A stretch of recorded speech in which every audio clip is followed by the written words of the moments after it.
Apakah kalau berzikir boleh memakai tasbih? Jawabannya, tasbih itu kalau digunakan sebagai alat menghitung tidak jadi masalah. Tetapi kalau digunakan sebagai ibadah, maksudnya meyakini dengan tasbih lebih afdal, apalagi tasbihnya terbuat dari kayu koka, apalagi tasbihnya datang dari Mekah, maka ini tidak boleh. Ini bid'ah. Allah. Assalamualaikum warahmatullahi Assalamualaikum warahmatullahi wabarakatuh. Alhamdulillah, salatu wassalamu ala rasulillah, amma ba'd. Kaum muslimin yang dirahmati Allah subhanahu wa ta'ala, itu tadi video dari Ustadz Firanda Andirja hafizahullah ta'ala yang diedit-edit oleh netizen pembenci dakwah sunnah. Jadi yang mereka benci itu dakwah sunnahnya kaum muslimin. Jadi nggak heran kalau kemudian ada video-video dari ustadz-ustadz yang lain seperti Ustadz Yazid, Ustadz Badrus Salam, Ustadz Khalid Basalama, Ustadz Subhan Bawazir yang kemudian mereka edit sedemikian rupa. Bahkan gambar-gambar ya, foto-foto ustadz itu ada yang mereka edit yang la ilaha illallah ya. Ada yang dibuat kayak setan.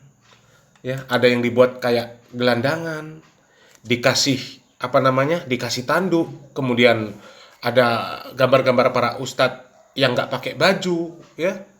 Innalillahi wa inna ilaihi rajiun. Kadang bukan apa kaum muslimin, ya. Kita ini malah kasihan sebenarnya sama mereka. Kalau mereka ini orang-orang cerdas, nggak mungkin mereka melakukan yang seperti itu nggak mungkin kaum muslimin. Coba dipikir. Apakah orang-orang yang mereka juluki Wahabi itu nggak ada yang bisa mengedit-edit video atau foto seperti mereka? Ngedit video atau foto kiai mereka, habib mereka, ulama mereka, ustadz mereka, guru mereka, dan sebagainya, diedit seperti itu juga, bahkan lebih parah. Sangat bisa kaum muslimin.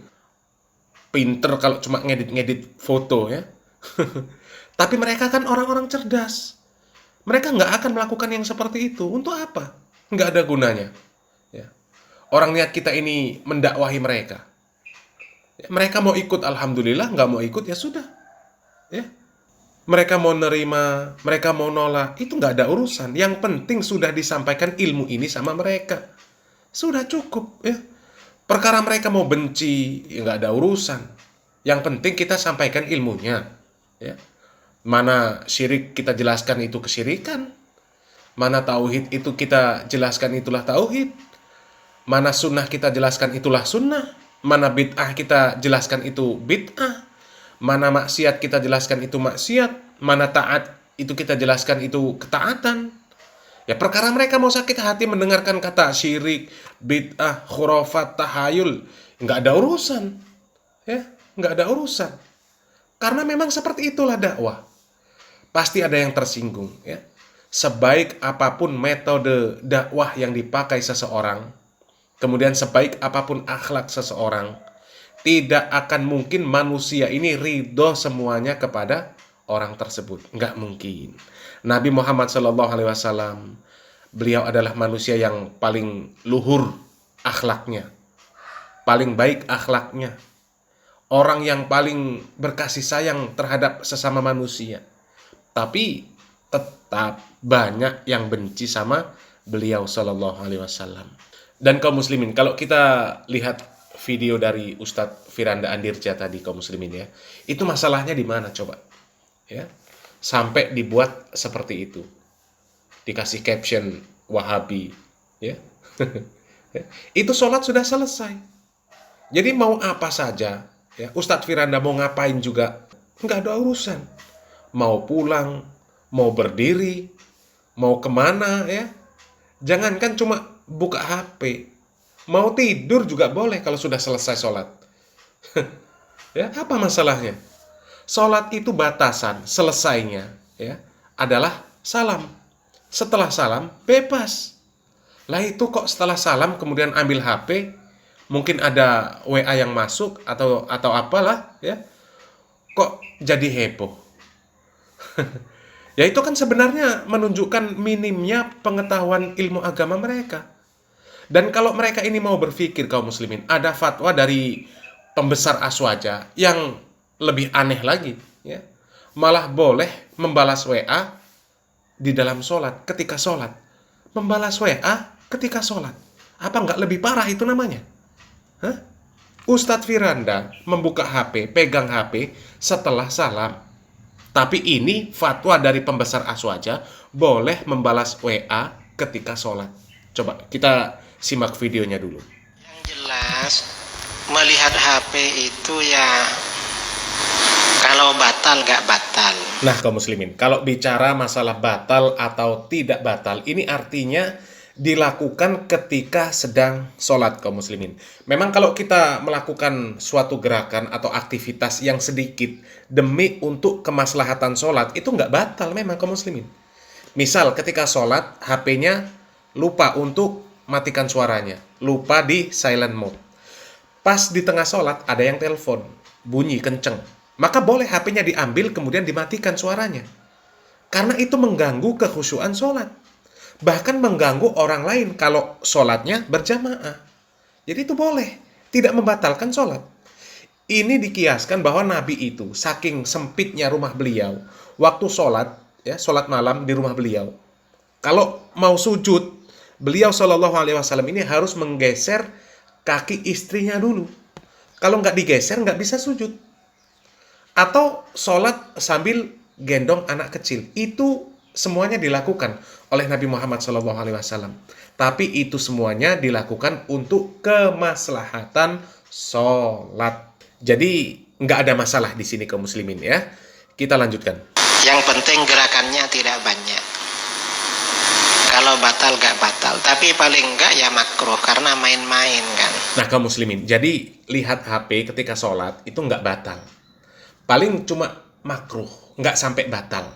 Karena apa? Karena cuma main-main. Artinya lihat HP itu bukan untuk keperluan sholat. Bukan untuk kemaslahatan sholat. Bukan untuk mematikan suara HP yang mengganggu kekhusyuan sholat. Jadi lihat HP itu cuma iseng-iseng saja. Katanya nggak batal, tapi makruh ya. Itu lihat. Ya, lihat. Belum balas WA atau balas SMS. Ya, coba kita lanjutkan lagi. Misalnya sampean pas sholat balas SMS, itu nggak apa-apa balas WA. Saya lagi sholat misalnya, nggak batal ya, cuma ya paling nggak ya makruh. Nah, kaum muslimin, ini apa nggak lebih parah namanya dari apa yang dilakukan oleh Ustadz Firanda tadi? Ustadz Firanda buka HP, ya, baca HP, entah lihat apa, balas apa, ya, itu selesai sholat. Di luar sholat. Terlepas itu ada sesuatu yang penting atau mendesak atau hanya pengen buka HP iseng-iseng saja, ya. Tapi jelas itu setelah salam, setelah sholat, di luar sholat, jadi nggak ada masalah. Mau telepon, ngobrol sepanjangan juga nggak ada masalah, ya. Ya. Lah ini buka HP ketika sholat, cuma main-main saja, iseng-iseng saja, tidak untuk kemaslahatan sholat, katanya nggak batal. Ditambah lagi sholat sambil balas SMS atau WA juga boleh, tidak batal. Gimana coba? Ya, itu fatwa diambil dari mana? Oleh Pak Idrus Romli, wallahu a'lam. Ya, kalau kami baca-baca fikih sholat dan fatwa-fatwa ulama, mereka menjelaskan bahwa bolehnya melakukan sebuah kegiatan, sebuah gerakan ketika sholat itu adalah untuk kemaslahatan sholat, bukan untuk sekedar main-main, bukan untuk sekedar iseng-iseng, atau hal-hal yang nggak penting sama sekali, yang nggak ada kaitan sama sekali dengan kemaslahatan sholat. Ada fatwa dari Syekh Abdullah bin Jibrin tentang menjawab telepon ketika sholat. Menjawab telepon ketika sholat itu tidak diperbolehkan, ya. Itu menjawab telepon, bukan membalas atau menjawab SMS atau WA, ya. Kalau yang fatwa memperbolehkan atau melarang membalas SMS, menjawab SMS atau WA, kami belum pernah dengar atau baca. Syekh Abdullah bin Jibrin mengatakan menjawab telepon ketika sholat itu dilarang. Karena hal tersebut termasuk berbicara yang tidak diperbolehkan di dalam sholat. Kecuali kalau memang tidak banyak melakukan gerakan ketika mengambil handphone tersebut. Dibolehkan mengangkat telepon tersebut, ya, kemudian mengucapkan ucapan sholat, apakah sedang bertakbir ataukah sedang bertasbih atau sedang iktidal dan sebagainya. Ya, karena takbir, kemudian iktidal, tasbih itu bagian dari sholat. Sehingga tidak masalah mengeraskan bacaan untuk memberikan informasi, untuk memberitahu bahwa kita ini sedang sholat. Jadi kalau menjawab telepon dengan suara kita menjawab halo itu nggak boleh, dilarang. Ya. Kemudian kalau ada yang mengambil pendapat bahwasannya balas WA, balas SMS itu bentuknya gerakan, bukan suara, bukan ucapan, dan gerakan pun tidak banyak sehingga dibolehkan, wallahu a'lam ya. Tapi kami belum pernah baca dan dengar fatwa yang seperti itu. Belum pernah. Tapi masalahnya di sini, coba orang-orang yang mengkritik apa yang dilakukan oleh Ustadz Firanda yang videonya sudah kita tampilkan tadi ya. Beliau itu jelas-jelas melakukan kegiatan tersebut, melihat HP tersebut itu di luar sholat. Di luar sholat. Jadi nggak ada masalah sama sekali. Nggak ada masalah sama sekali. Sementara pentolan mereka membolehkan lihat HP karena iseng-iseng waktu sholat. Coba. Ya. Karena itu cuma makruh. Nggak sampai batal, nggak apa-apa. Dan boleh membalas WA atau SMS ketika sholat. Itu pun sama. Hanya makruh, tidak sampai batal. Jadi orang yang cerdas, orang yang waras, tentu lebih tahu mana yang lebih perlu untuk ditanggapi. Ya, orang yang berakal sehat dan waras pasti akan bisa mikir mana yang benar. Ya, silahkan berpikir. Salam waras, salam akal sehat. Barakallahu fikum. Wassalamualaikum warahmatullahi wabarakatuh.